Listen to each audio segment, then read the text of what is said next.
So bowl season is upon us. And I will never identify with the people who say there are too many bowl games, because if the options on December 16th are to watch Central Michigan versus Wyoming at 2 o'clock in the afternoon or The View, it's a pretty easy decision, at least for me. I don't understand how people complain about more football being on when more people are off and more people have time to watch more football. Bowl games are awesome. They're great.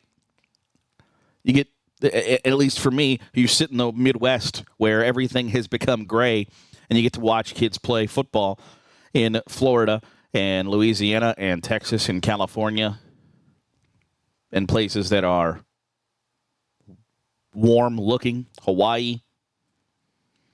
It's sort of like spring training baseball, where I don't necessarily care about the baseball. It just sounds warm on the radio. It looks warm on TV.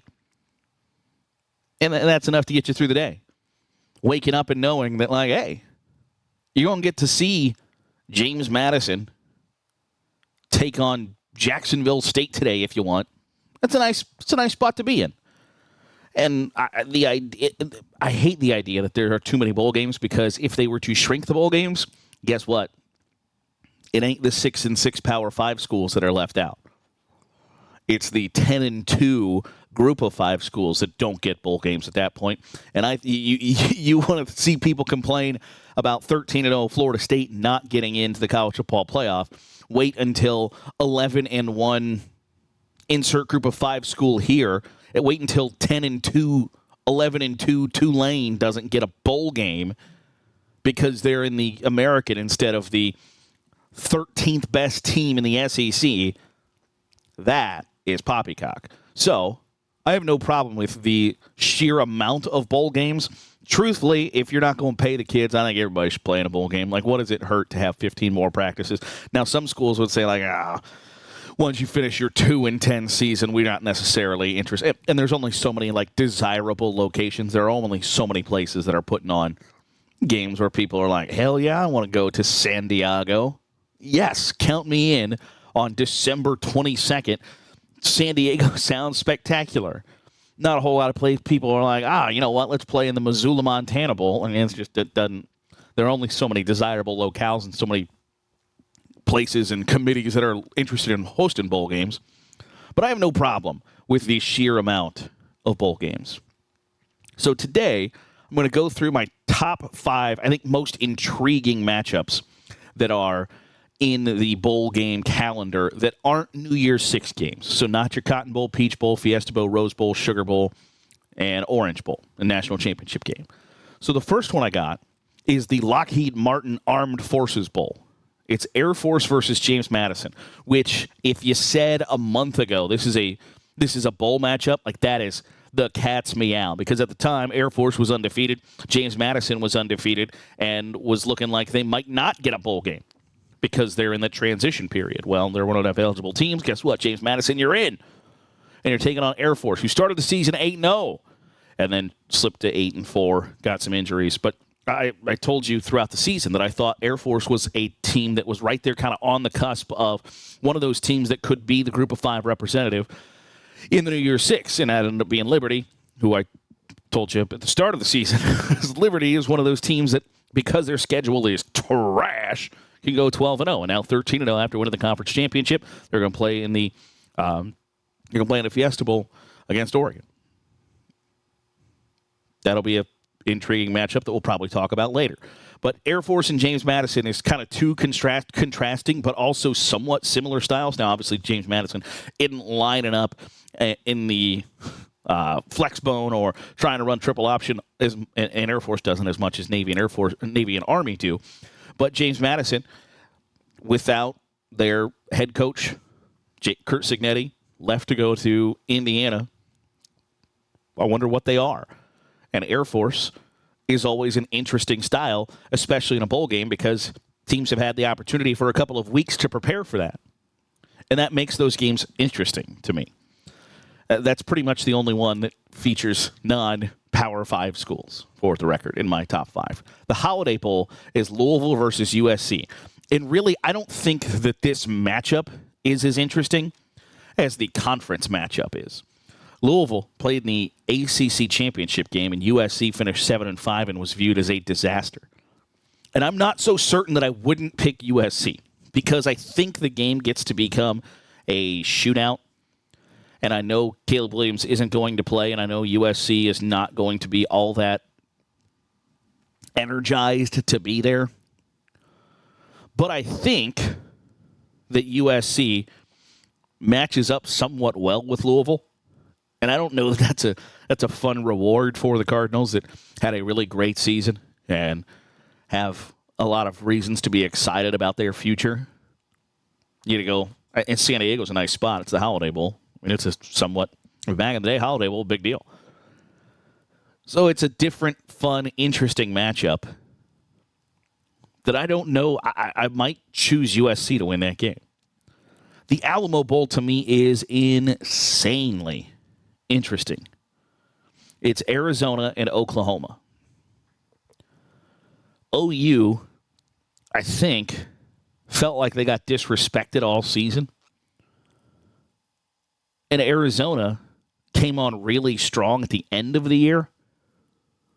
So those are two programs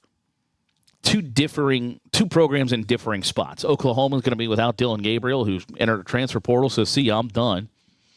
Who was a big part in why they were the number 12 ranked team in the country.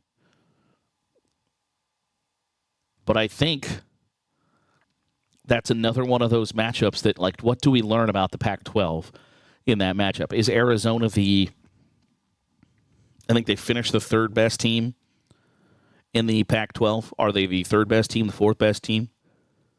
I think many would argue Oklahoma is the second best team in the Big 12 this season before they go to the SEC.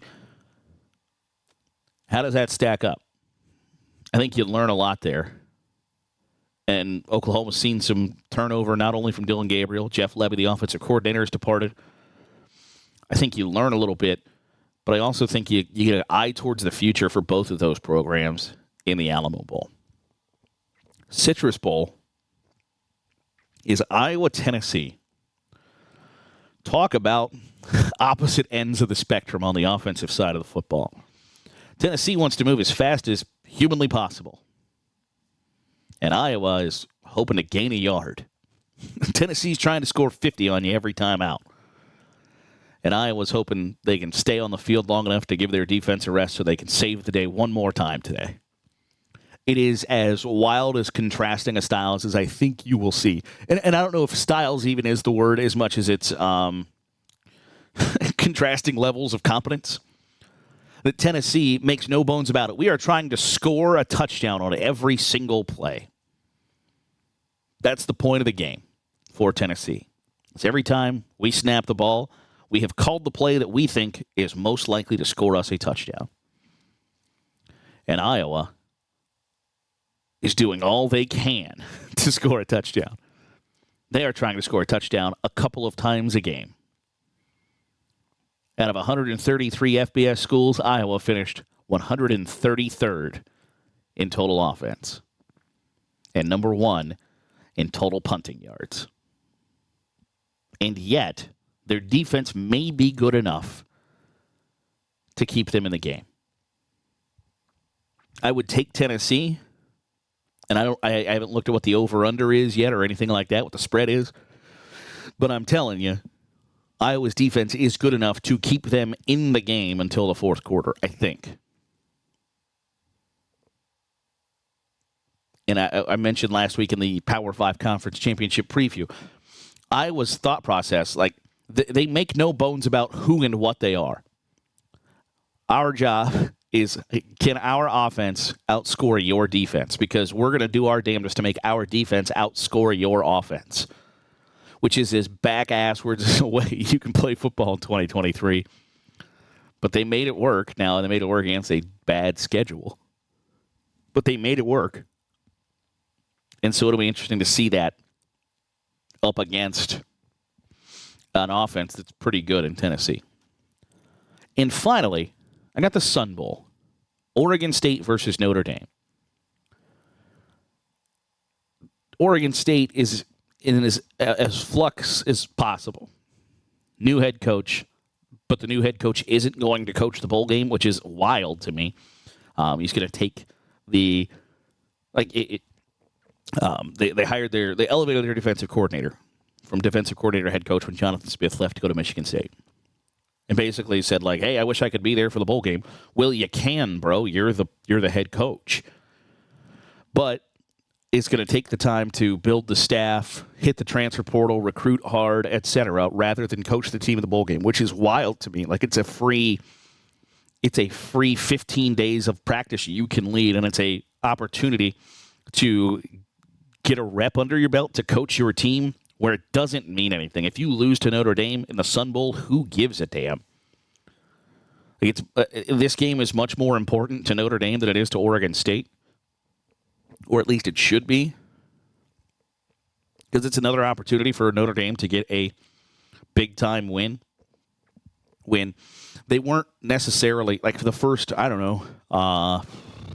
weeks of the season, 7 weeks of the season, they were pretty relevant, super relevant, and then kind of fell off the map where they're not even really in the discussion. Nobody's paying a whole lot of attention to the Fighting Irish. You get a win over Oregon State in the Sun Bowl, it goes a long way in helping kind of tame the perception around Marcus Freeman that he doesn't win big games or they're outmatched when they're on equal footing with an opponent, yada, yada, yada. Oregon State's was going to be playing with their third-string quarterback and a guy who's not going to be their coach next year. It's kind of primed and ready for you to grab a victory there and kind of placate the naysayers that say, you're not the guy to lead our program, et cetera, et cetera. And it also gives you an opportunity to kind of showcase it appears as if Notre Dame's going to be in the transfer portal pretty hard for a quarterback because Sam Hartman has been playing quarterback in college football since, like, Obama's last year in office.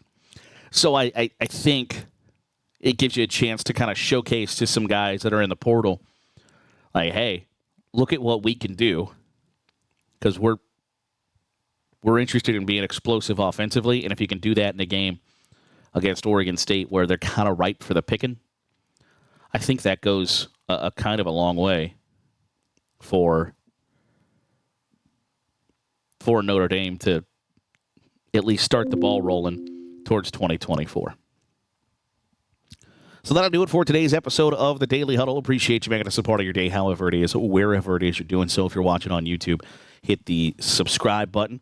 Make sure you're getting all our great college football content pumped out here at Saturday Glory. If you are listening on the podcast, drop a 5-star review. It goes a long way in helping out the channel and getting us in front of more college football fans. And that's always a really great thing. Back at it tomorrow. Same bad time, same bad channel here on the Daily Huddle with Saturday Glory.